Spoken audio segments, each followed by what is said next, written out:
The ninth chapter focuses on environment and ecosystems. So this touches upon the subject of pollution, wildlife, forestry and fishing, so natural resources, and plastic waste. Now, lockdowns and non-pharmaceutical interventions had both positive and negative effects on the environment. If we remember back to a lot of early media articles about lockdown, it almost promised this rejuvenation of the natural world. Humans were absent, streets were empty, pollution had reduced, and we were going to rejuvenate natural ecosystems to their pristine state. However, research data shows varied effect across ecosystems, both positive and negative. So on the positive side, there was a reduction in some greenhouse gas emissions and other forms of pollution during the peak of lockdown in early 2020. And this improved air quality, especially in large cities. And we did see a return of urban wildlife in some areas and a slight temporary improvement in ecosystem health.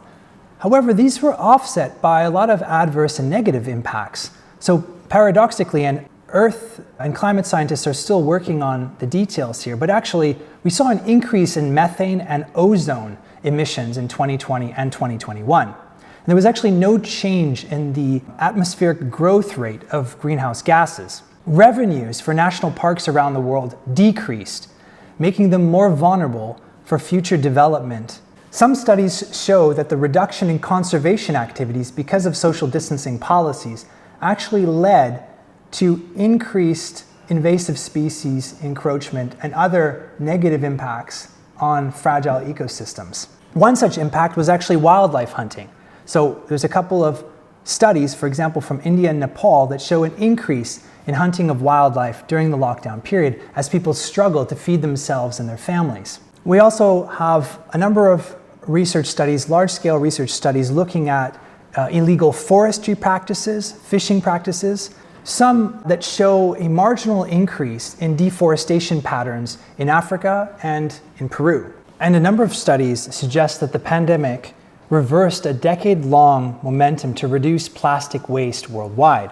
Precise estimates on the impact are unclear. There's different estimates here because of data limitations. But there's an agreement that personal protective equipment waste and single-use plastics substantially increased. So let's take the example of face masks. Estimates also vary here between 126 billion additional face masks used each year in 2020 and 2021 to 450 billion. Hello, I'm Kevin Bardosh, author of this report and director of Collateral Global. In the final episode of this series, I'll be looking at pandemic policy impacts on governance. In particular, I'll be discussing armed conflict, democracy, freedom, human rights, and institutions. To watch this episode and all of the others, please do click on the link in the description below. And if you like, subscribe to this channel for regular updates from me and to be among the first to find out about the work we are doing here at Collateral Global.